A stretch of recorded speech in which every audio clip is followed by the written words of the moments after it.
It is time for Touch Base in Seoul, and we're very pleased to have joining us today a very special guest, the head coach of the South Korean women's national hockey team, Sarah Murray, here in the studio. Sarah, thank you so much for joining us. Oh, thank you for having me. I know it's very busy. Obviously, you went through a huge event. First of all, I believe just today you won the Achievement Award at the 23rd Coca-Cola Sports Award. What is that about? Yeah, so I was kind of surprised too that we won an award because we didn't win any games in the Olympics. So it's nice to be honored when you don't even win. I think it was just for our contribution to the sport and kind of sending a message of peace out there that we were able to combine and do so well together in the short amount of time that we were given. Right. I mean, there's a stereotype of a hockey coach, and they might be kind of butch and kind of tough, but you're very elegantly dressed today. And, you look like you're going to the Academy Awards. Yeah, thank you. Yeah. I suppose that was the occasion that called for that kind of attire. Yeah, I usually wear a dress maybe once a year, so I think this called for it. But thank you for saying I look elegant and nice. I know that you've been doing so many media interviews. You made the rounds. Obviously, during the tournament, you had a horde of reporters asking you questions.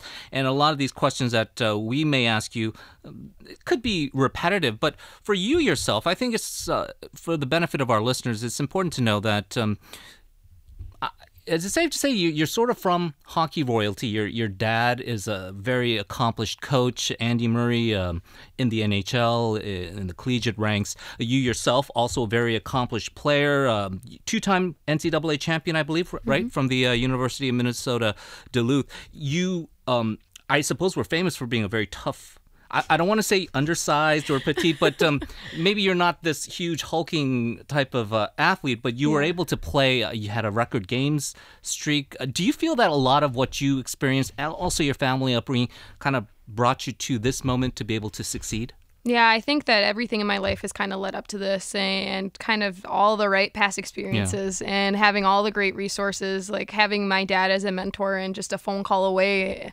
to ask him any question about, dealing with the people on my team on a personal level. Right. And then also the hockey piece. He has many years of experience with that. But also when I played at college, our team was very international. So we had Russian players, Swedish players, Swiss players, German players, French Canadians. We had all these different players, and we had to come together and play together on one team. And we were from different places, different languages, and we somehow managed to win a national title twice with such a diverse team. And actually my head coach from my college team sent me a message, and she said, "You're prepared for this." Our team was extremely diverse. We didn't speak the same languages, and we managed to come together. So she said that I was prepared for this challenge. Right. You had a dad who was an accomplished coach. You yourself as a player, very much able to relate to what these girls are going through. But just from the lead up, I mean, before we get to the whole unified team issue, what led you to become the head coach of the South Korean women's hockey team?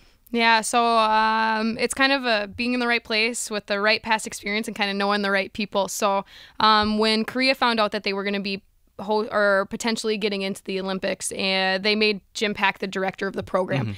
And Jim was actually coaching in Grand Rapids, Michigan, and my dad is at Kalamazoo at Western Michigan, and it's, I think, a 45-minute drive. So when Jim got the job, he contacted my dad for a little bit of mentorship and then mentioned that he needed a women's coach, and my dad strongly suggested that I would be a great candidate for the job. And before I knew it, I did an interview with Jim, and he liked me. And I ended up in Korea. Yeah, it was just happened so quickly and just by luck that. We had the pleasure of having Jim come join us for an interview. This was before the Olympic tournament started, and he did come out and say our goal is to win the gold medal. But we know that the competition's tough, and perhaps there would be some growing pains being involved in a tournament of this size. When you came in, maybe the expectations weren't really high, but what was your mindset in terms of trying to prepare these girls before we talk about the unified team? So when I first started, we talked to the players, 4 years ago. We asked them, "What is your goal?" And they just said, "We want to have no regrets. We want to sit in the locker room and know that we did our best. And then we had some good games this past season. And we asked the girls in December, what is your goal? And they said, we want to advance out of our division. And it was really cool that our goal had changed so much in 3 years, that they thought that we could win games at the Olympics, where before we just kind of were happy to be there and wanted to have no regrets. So for our players, we just we did a ton of training camps overseas, and we played against Division I college teams. We got a lot of international tournaments against high-level teams. This season, we played the hardest teams we've ever played, and I think that was great preparation for the girls leading into the Olympics. You remember you mentioned your playing career and how you were part of a very diverse team, very international team. You normally wouldn't think, oh, it's a Korean national team, so it's not that diverse. But in fact, you mentioned imports, but there are players who are, I suppose, living in the States. You can call them kyopos, I suppose. And then you had to try to integrate these North Korean players. And we're not talking about the politics of all this, because I think it's been done quite extensively here on our program as well. But when we talk about North Korean players, Korean players, people, Koreans who were living overseas and trying to mold them into a cohesive unit, how difficult a job was that as a coach? I think initially, even when we added our imports to our team, our players were a little bit resistant because they had been together for so long. And with such few female players in Korea, the team doesn't have a lot of turnover. Right. So some of the players have been on the team for 10, 12. I think one had a record of being on the team for 15 years. Wow. And then you bring in these imports that are kind of stud players from the U.S., from Canada, and they're going to potentially take these girls' spots. And so I think that initially our girls were a little bit resistant, but then they realized having these players was going to make our team stronger and make it better. And same with the North. I think originally the players were a little bit resistant, and they felt kind of helpless, like this decision was happening to us. We didn't have a lot to say. But then once the North players came, they saw that they were just hockey players, and they just wanted to get better, and they wanted to win, same as us. And so, yeah, at the end of the day, everybody's just a hockey player, and they want to win, and we're working on the same goal. So they managed to work through it. And the media scrutiny was probably difficult to try to sort of push aside all the distractions going on when you were practicing and training and leading up to the tournament. There was an interview done with one of your former players who lived in the States, and I suppose she acted somewhat as an interpreter. When you would kind of give out instruction, she would translate that to Korean. And she was saying how, but with the North Korean players, you'd have to actually have a third layer of translation because for something like pass, that's something that you use in Korean hockey lingo as well. But for North Koreans, they call it 연락 or something like that, which is connect or connection. And so, I mean, being lost in translation, getting everyone on the same page as a coach in one language is tough enough. Did you feel that was a little bit of a challenge, or? Yeah, definitely. And I didn't realize how different Korean hockey language and North hockey language was. So after the second day, we made like a dictionary or a vocabulary, and it was 3 pages, and I think it's the only one of its kind. And it has English to North to South on this vocabulary, and it has all the hockey terms. But yeah, it definitely was a lot of trouble at the start. But then we figured out, okay, Susie, the player that's been translating for me, she'll translate it into South, and then our assistant coach would sit in the back, and he would have all the North players around him, and he would translate it into North. So Susie would only have to do one translation because our meetings were taking 3 times as long because it had to get translated so much. But then we kind of came up with a system. And then our players did a great job of helping teach the North players too. So all the North players had a playbook with all of our systems, and they would talk to the players in the locker room, and our players would help teach them. It was a lot of pressure, a lot of media scrutiny. I'm sure the players, especially the North Korean players, were sequestered to some extent. You were having to not only be the coach and the leader of this team, but you had to also be the public face of this team, facing the reporters. And, you can imagine you're getting all these questions from reporters from all over the world, not just here in Korea.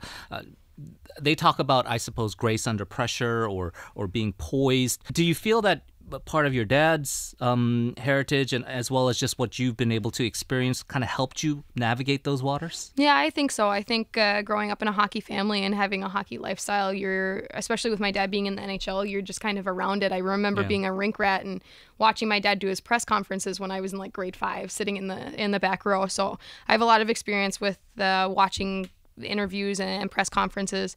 But I think at the end of the day, our players were just being players and I was just being a coach. Yeah. In our minds, we were not trying to make a political statement. We were just trying to put together the best team and have the best team chemistry and just doing our best to win. Right. So as far as like the interviews and the questions, we were just doing our jobs. Yeah, and despite all of that and just having the mindset of we're playing hockey, we're trying to win games. Obviously, there was a bigger story being told. It ended up being, I suppose, a heartwarming story, an inspirational story for the rest of the nation, even with this Coca-Cola Sports Award that we see being awarded. Would you say then, at the end of the day, despite all the controversies, all the difficulties, all the challenges, that this Pyeongchang Winter Olympics tournament for you was worth it? Yeah, it was a great memory for me. 4 years ago, even like a month before the Olympics, I could have never imagined that this would happen. And for it to come together and work so well and to have every single person, like player, even the players that played one game, they bought into it. I actually talked to one of my players after the tournament, and she got to play in one game. She got to play 2 minutes in the Olympics. That's it. And I talked to her afterwards, and she said she was happy that the North came, because she would never have had an opportunity to meet them if they hadn't come. And she wasn't sad about the Olympics. She was happy to be a part of it, and that was her contribution, was to help the North players become a part of our team. And to hear her say that and kind of accept that that was her job, and she wasn't bitter or angry. She was happy that it happened. So that made me kind of take a step back. And yeah, I like initially I was resistant to the idea. But as we got to know the North players, the staff and the coaches, it really did feel like one big team. Wow. Like when they left on the 26th, our players were all crying, and I was even crying. I cried so much at the Olympics. Wow. But because we didn't know when we would get to see them again. And so it's such a, I suppose, different experience, but you are still a two-time Olympic champion. You've seen your dad with success as a coach in the NHL and in college. So you want to win games. And so let's talk about what you're planning to do now. I know you're signed for a 2-year extension. Is that correct? And hopefully that'll lead up all the way through the Beijing 2022 Olympics. You got to qualify, though. Yep. You got some challenges ahead, the World Championships. Talk about what you're trying to do now as the coach of the women's team going forward. Yeah, so our first step leading towards Beijing is we have the World Championships in April. So we actually leave on April 1st to head to Asiago. Our first game is on the 8th. So that's kind of our first step towards qualifying for Beijing. Our organization started a U18 program this year, so they're really going to focus on developing young players. Next season, we're going to keep developing our team, so we're going to try to get some good training camps, some good tournaments. Hopefully this summer, we want our young players to get exposure in the U.S. and Canada, and maybe they can go to college in Canada or the U.S., so we're going to do a good job trying to place those girls in situations where they have better opportunities to get better. We're just going to really be focusing on development. Well, I suppose the bad news was you didn't really get a long vacation, maybe head back to your hometown. But the good news for us is you're going to be around for a while, and hopefully we can have you back again if time permits. I want to thank you so much for joining us, Sarah. I know it's busy, and obviously congratulations to everything you've achieved so far, and best of luck going forward. Thank you so much, and thank you for having me.